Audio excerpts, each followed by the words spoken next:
Good morning, y'all. We're on the way today to pick up the van. Today is a very, very special day. Kenzie, what day is it? Grover Day. So we've decided to name the van Grover because the van is blue. So Kenzie's made a little Grover for the top hat. So if you guys don't know, in Shrek I've got one that Kenzie made for Shrek. So this one's going in Grover, so it'll match the two vans. So we're up bright and early going to Kelowna, and we're going to pick it up and then head back. So it should be a big change to my accessibility today, having a van that's great on gas and then easy to load my wheelchair. So I'll keep you guys updated as we go. Hey everybody, my name is Andrew Adley. After a workplace accident, I was left as a above-knee amputee. I had a decision to make. Get busy living or get busy dying. Obviously, you only have one life, so I made the decision to get busy living, exploring every opportunity that's presented to me. Tune in every week for different adventures, both from accessibility standpoint to adventures with my family and friends. And every adventure begins with one leg at a time.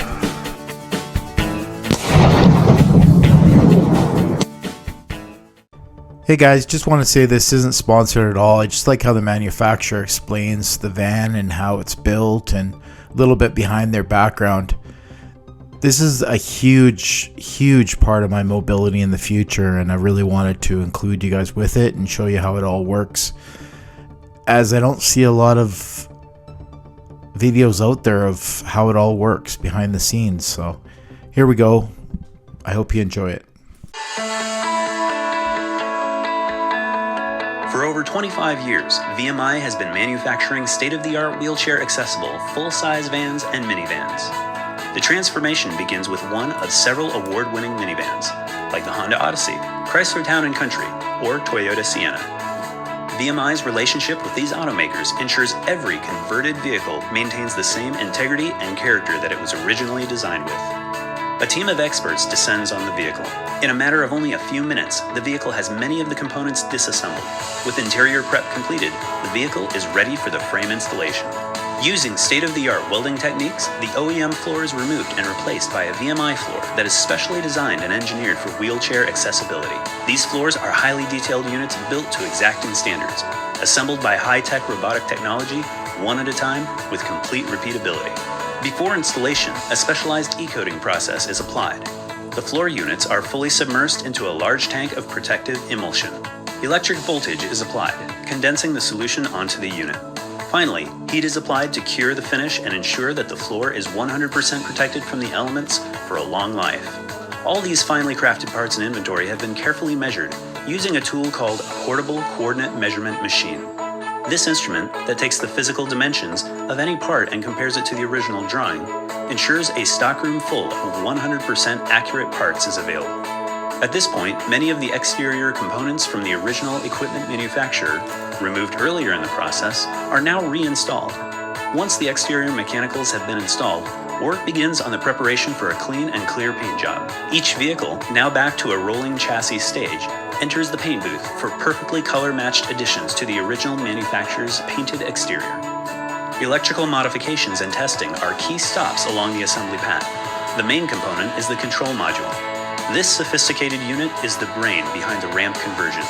The North Star ramp is a single piece that slides in and out of the van in a pocket beneath the door, enabling 100% unobstructed access to the vehicle. The factory seats are attached to removable seat bases, so they can be easily rolled in and out of the vehicle and installed quickly and effortlessly. Final assembly continues on the remaining components. Body lines are perfect, the paint match is identical, and the fit and finish of each component is checked. The floor is covered by either an automotive-grade carpet or a material called DuraFloor, a unique rubberized flooring that resembles carpet. This rubberized flooring provides much better traction for wheelchairs, is additional insulation to reduce road noise, and is simple and easy to keep clean.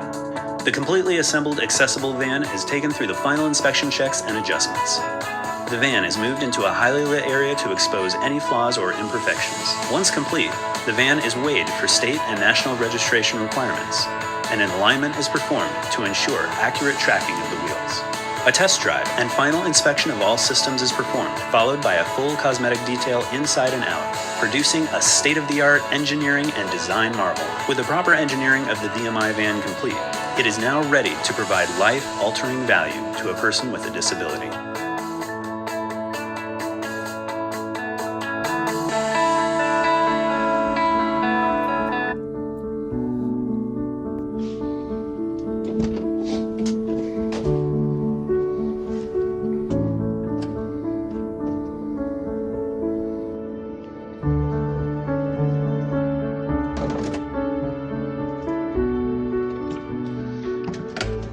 Well, good morning, guys. I'm here at my home away from home here in Richmond, British Columbia. As you can tell, something's changed in my world. This is Grover. Grover's blue, so we named him Grover. So Grover's a 2023 Toyota Sienna VMI conversion.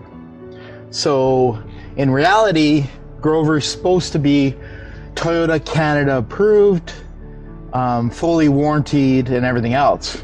Saying that, I tried to book it in this morning for the air conditioning not working, and it was a whole rigmarole with Toyota and they really didn't want to touch it. So stay tuned on that episode. But it's pretty cool, huh? So as you can see, I'm not sure if you can tell, it's parked on a slant, so it's hard to tell, but the back end actually squats. So it squats down, and then the floor is actually cut down. I think it's 14 inches, and then it's raised 10 inches. So it gives you clearance, and then makes the ramp nice and level to allow me to load on. So you get to see a little bit better if I do this properly. Let me just get out of my wheelchair here. Sorry, I'm not wearing my leg, so you'll have to excuse me here. So there's a VMI light. Actually, let's do this first. Let's take you guys into the van.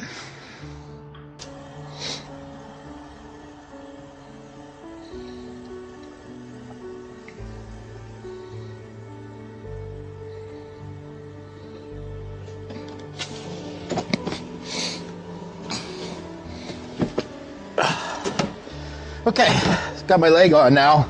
Make it a little bit easier to see. So, as you can see, the driver's seat comes way, way, way back. I'm just lowering the tripod here. Let me just sit down. So the driver's seat comes way, way, way back, so it makes it easy for me to transfer from my wheelchair. And then it makes a nice little editing place, looking at the lake. So let's just, this is one of my favorite things. I've got a remote on my seat, and if I heat it up, you see how high it goes? Third floor, lingerie section, and it goes so high that my head actually hits the ceiling. So it's pretty cool, but it's fully adjustable, and then it actually has all the Toyota seats, so it's heated, cooled, lumbar, you name it, it's got it. So I'm just gonna move you guys back here again. I'll go like that. And make sure you're facing the right way. Okay. So if I hit this button here, this is my VMI button. Hit that, so the ramp deploys back in. The squad is actually coming up as we speak. So, and then the door closes. So all the safety features on the vehicle are still there, and it won't let you drive it until the squad has raised it all the way up.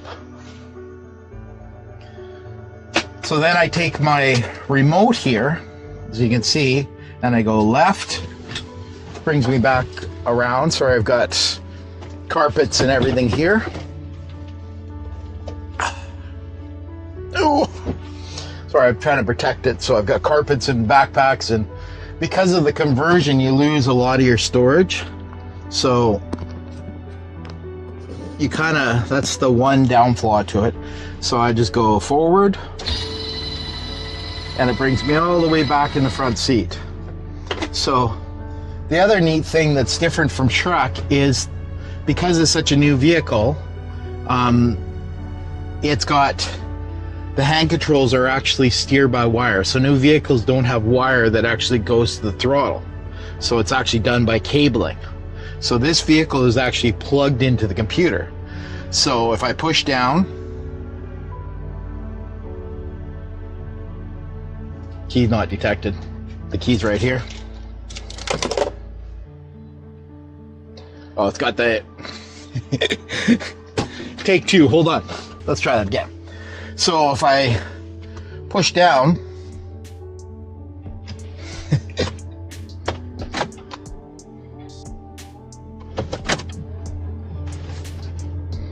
so if I push down, the motor goes up, and if I push forward, the brake goes on. So it actually knows right now that I'm in park, so it won't let the motor rev up. So it's all steer by wire. It's all hybrid, so it's really efficient on gas. It's 36 miles to gallon. Because it's so new, it's not broken in yet, so I'm getting about 7 liters per 100, and it should go down to about 6 or 5 even, so it's phenomenal on gas. For the first time, I actually drove down to Vancouver here. Normally, I'm on fumes when I hit Abbotsford. But I'm all the way in Richmond now, and I have 270 kilometers back, still to get back. So I still have to go into downtown Vancouver, which is about 25 minutes. So let's give it, I don't know, let's go 60 kilometers, give or take, because I might have to go around the neighborhood to find parking by St. Paul's. And I still have gas to get back, and then I'll end up filling back up in Hope. I could probably make it to Merritt, but I believe in traveling safe, so I never go empty on the Coquihalla, because you just never know. But she's beautiful, like I was saying in the last video when I showed you guys the pictures of it. It's almost too nice for me. Like it's spectacular. Like it's a dream to drive. The accessibility, like I was at Richmond Center yesterday getting My Little Secret, if you guys ever seen that. And getting the wheelchair in and out was great. Oh, another cool thing is, because it's a side entry van, I'm just gonna turn the picture, because it's a side entry van, if someone parks next to you, Grover actually speaks to the van. So it says, "Excuse me, you've parked next to a wheelchair accessible vehicle. Can you please move?" And I don't know if it's just me, but I've heard her, I'm naming it her because it's a she voice, get louder and louder, and she can be a little nasty. So I came out of Home Depot the other day in Kamloops, and Grover was yelling at somebody, and I just kind of giggled because I was just like, oh, my van's standing up for me. So it's beautiful, like full leather, heated seats, heated steering wheel. I don't know what heated steering wheel, but it's actually a really nice thing. I don't know if I'm just too cushy now, but she's beautiful. So power tailgate, which is great because then I can load stuff in the back and hit my keys. I don't have to get on my wheelchair to try to get the hatch down or anything like that. So the best thing is for you guys, is this. So when we're going down the road, I can stick the camera out the sunroof. I got to figure out some way to strap it on, but you get some cool 360 degree videos. So me and Kenzie have lots and lots of trips planned. I'd love to bring my wife Lisa, but she's working, so just me and Kenzie this summer. We're going to go to a couple football games. So we're driving all the way to Saskatchewan, which is, I don't know if it's quite halfway across Canada, probably not, but we're going to be going there and then swinging back through Calgary and watching some more football games. So we really got plans for it this summer. And then, of course, we're going on another family vacation next week to Victoria. So it's kind of a spring vacation. So this is Grover. I hope you guys like it. If you have any questions in the comments, please put them down there. Like, I hope this helps the wheelchair users, the people with mobility challenges, or just the general public understanding what wheelchair vehicles are all like. Like I was saying in the last video, they're ridiculously expensive. This van, invoice on this van was $137,900, so $130 $137,000, almost $138,000, which is just crazy. Again, I'm so thankful for WorkSafe helping me out with this whole thing, because there's no way me and Lisa would be able to buy this, or even a regular Sienna with this load is like crazy, like this leather and all this stuff. So thanks so much for going on this journey with me. On the same trip, I'm going to be going to St. Paul's, so you might see a little bit of the same scenery, but I'm going down for injections today. So unfortunately, I have to get injections for nerve and also cryogenic injections. So I'm going to put that in the second video because I don't want my videos to run too long. But we'll see you on the next one. Thanks.